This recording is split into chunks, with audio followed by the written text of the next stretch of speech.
দেখো, আমরা শুরু করছি ইংলিশ ক্লাস।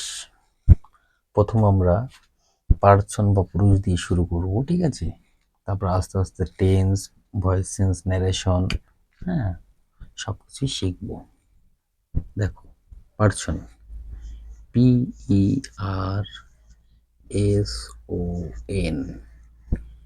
পার্সন বা পুরুষ। এই পার্সন বা পুরুষকে আমরা তিন ভাগে ভাগ করি। কয় ভাগে? তিন ভাগে। দেখো,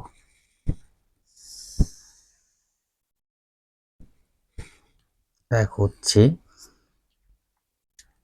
first person, FIRST, first, PERSON, first person মানে উত্তম পুরুষ।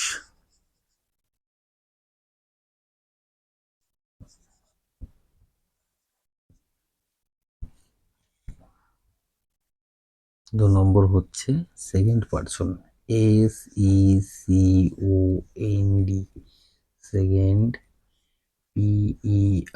PERSON, সেকেন্ড পার্সন মানে হচ্ছে মধ্যম পুরুষ।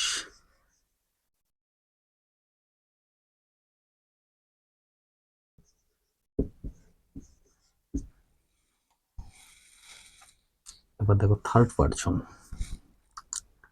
THIRD, third person, PERSON, third person মানে প্রথম পুরুষ।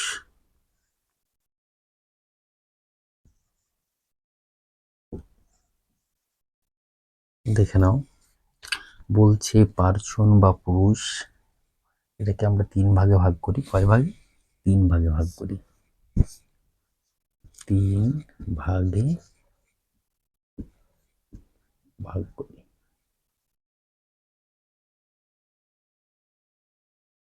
ভাগ করি। তাহলে পার্সন বা পুরুষকে আমরা তিন ভাগে ভাগ করি। কি কি? ফার্স্ট পার্সন মানে উত্তম পুরুষ, সেকেন্ড পার্সন মানে হচ্ছে মধ্যম পুরুষ, থার্ড পার্সন হচ্ছে প্রথম পুরুষ। এবার আমরা জানবো ফার্স্ট পার্সন কোনগুলো হয়। ফার্স্ট পার্সন হচ্ছে,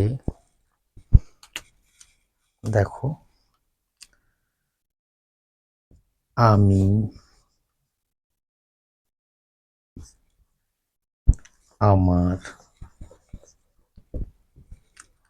আমাকে, আমাদের,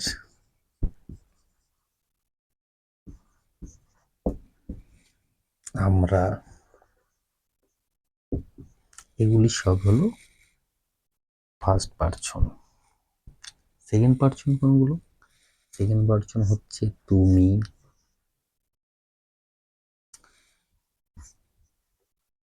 তোমার, তোমাকে, তোমরা, তোমাদের।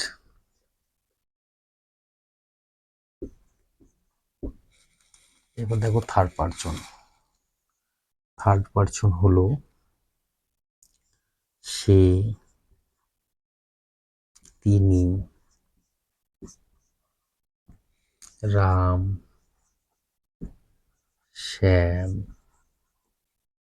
যদু,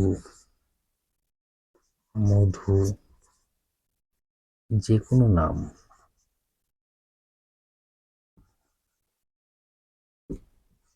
নাম দেখে নাও ভালো করে।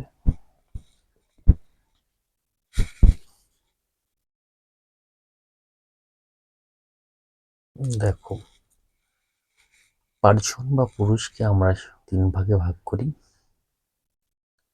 এক হচ্ছে ফার্স্ট পার্সন মানে উত্তম পুরুষ, আমি, আমার, আমাকে, আমাদের, আমরা, এগুলো সবই হলো ফার্স্ট পারসন। সেকেন্ড পারসন হলো মধ্যম পুরুষ, তুমি, তোমার, তোমাকে, তোমরা, তোমাদের। থার্ড পারসন হচ্ছে প্রথম পুরুষ, সে, তিনি, রাম, শ্যাম, যদু, মধু, যে কোনো নাম বোঝালেই সেটা হচ্ছে থার্ড পারসন হবে, অর্থাৎ প্রথম পুরুষ।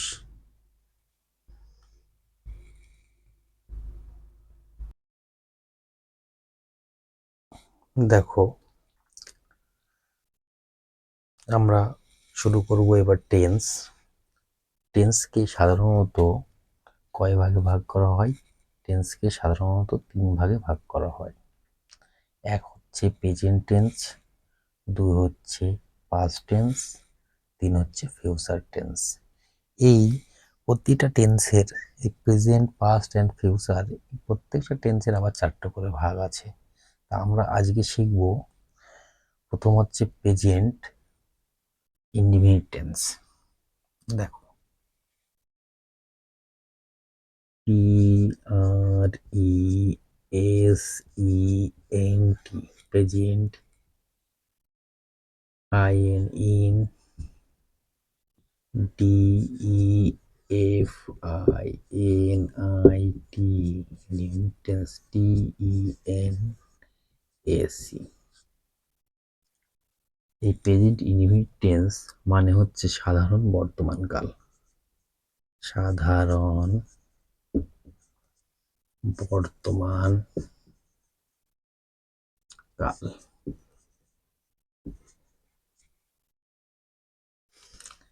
এবার এই টেন্স চিনবার নিয়ম, কিভাবে আমরা চিনবো এটা প্রেজেন্ট ইনডিফিনিট টেন্স? চিনবার নিয়ম বা পদ্ধতি,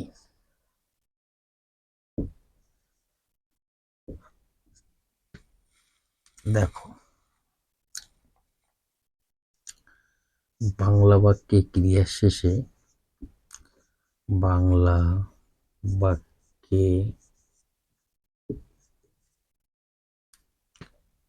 ক্রিয়ার শেষে, ক্রিয়ার শেষে হর্ষই অন্ত্যস্ত ও A N on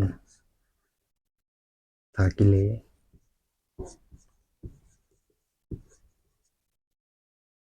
present, PRESENT, present, IN, DEFINIT, indefinite tense, TNSE tense হয়। এবার এই টেন্সের গঠন, কিভাবে আমরা গঠন করব প্রেজেন্ট ইনডিফিনিট টেন্স? দেখো, প্রথমে সাবজেক্ট বা কর্তা বসে, তারপর মূল ভার্ব বা ক্রিয়ার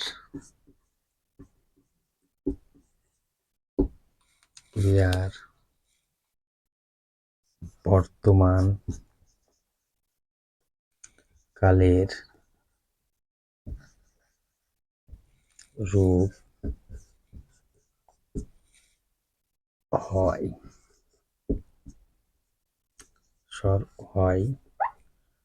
সর্বশেষে, অবজেক্ট বা কর্ম বসে। দেখে নাও ভালো করে।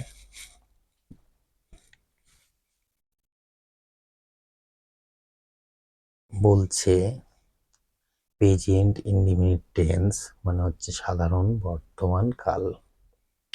এই টেন্স চিনবার নিয়ম: বাংলা বাক্যে ক্রিয়া শেষে হস্যই অন্ত্যস্থ ও এ এন অন থাকিলে প্রেজেন্ট ইনডিফিনিট টেন্স হয়।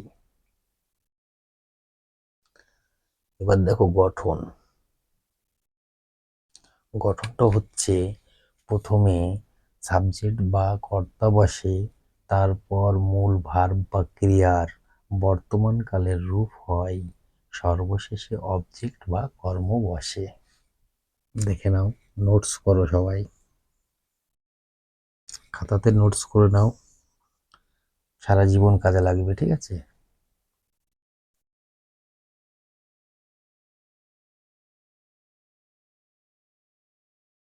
দেখো, একটা কথা মনে রাখবে, নোটটা খুব ভালো করে মনে রাখবে, এনও টি, নোট, এটা খুব মাথায় রাখবে যে কর্তা বা সাবজেক্ট যদি থার্ড পারসন, কর্তা বা সাবজেক্ট যদি থার্ড পারসন সিঙ্গুলার নাম্বার হয় তাহলে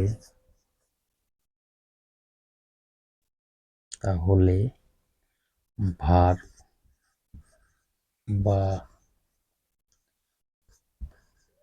ক্রিয়ার সাথে এস বা ইএস যুক্ত হয়। দেখে নাও নোটটা কি বলেছে। নোটটা বলছে কর্তা বা সাবজেক্ট যদি থার্ড পারসন সিঙ্গুলার নাম্বার হয় তাহলে ভার্ব বা ক্রিয়ার সাথে এস বা ইএস যুক্ত হয়। বুঝতে পারছো সবাই? দেখো ভালোভাবে দেখে নাও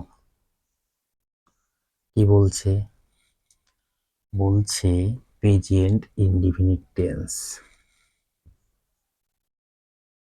প্রেজেন্ট ইনডিফিনিট টেন্স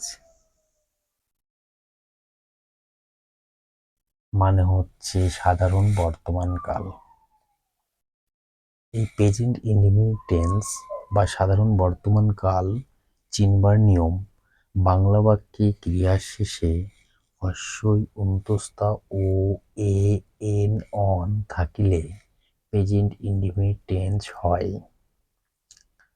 এই টেন্সের গঠন কিভাবে আমরা এই টেন্স গঠন করব? প্রথমে সাবজেক্ট বা কর্তা বসে, তারপর মূল ভার্ব বা ক্রিয়ার বর্তমান কালের রূপ হয়, সর্বশেষে অবজেক্ট বা কর্ম বসে। এবারে এই নোটটা খুব ভালো করে মনে রাখবে। নোটটা কর্তা বা সাবজেক্ট যদি থার্ড পারসন সিঙ্গুলার নাম্বার হয় তাহলে ভার্ব বা ক্রিয়ার সাথে এস বা ইএস যুক্ত হয়। সবাই লিখে নাও,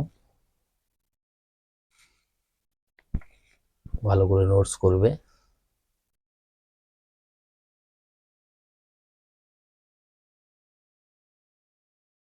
দেখো, এইবার আমরা কিছু উদাহরণ শিখব।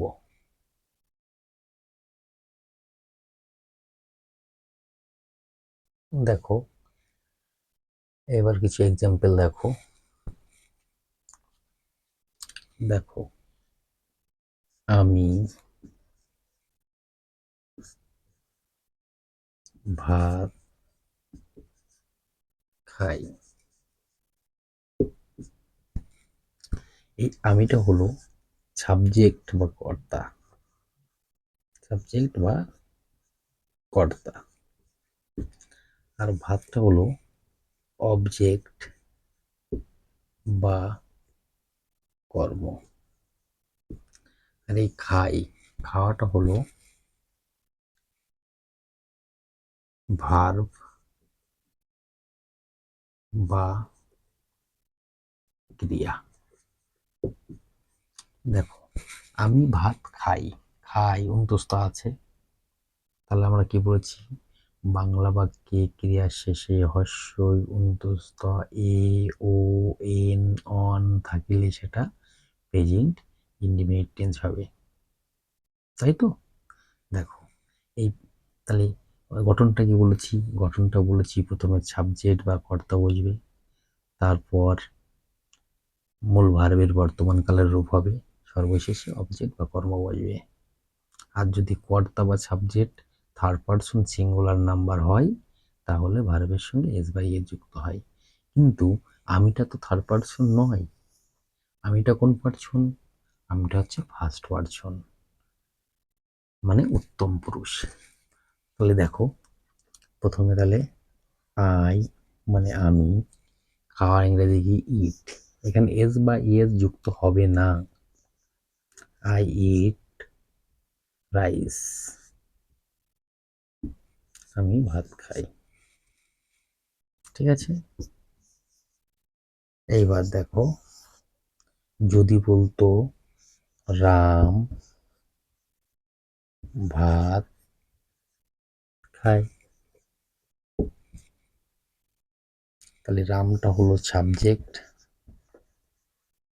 ভাতটা হলো অবজেক্ট, আর খাওয়াটা হলো ভার্ব। তাহলে রাম ভাত খায়, রামটা হলো থার্ড পারসন সিঙ্গুলার নাম্বার, অর্থাৎ প্রথম পুরুষ।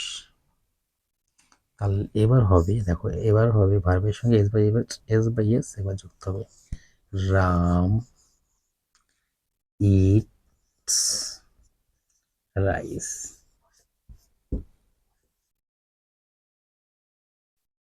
বুঝতে পারছো, আমি ভাত খাই, আই ইট রাইস, রাম ভাত খাই, রাম ইটস রাইস। পার্থক্যটা হচ্ছে আমিটা হলো ফার্স্ট পারসন উত্তম পুরুষ, আর রামটা হলো থার্ড পারসন মানে হচ্ছে প্রথম পুরুষ, ঠিক আছে। তাহলে ইংলিশ ক্লাস আজ এই পর্যন্ত, ঠিক আছে। আর সবার একটাই কথা, যে বেশি বেশি করে শেয়ার করো, ফলো করো এবং দেখো এবং নোটস করো, আর কমেন্টে জানাও কেমন হচ্ছে, ঠিক আছে। সবাই ভালো থেকো, সুস্থ থেকো।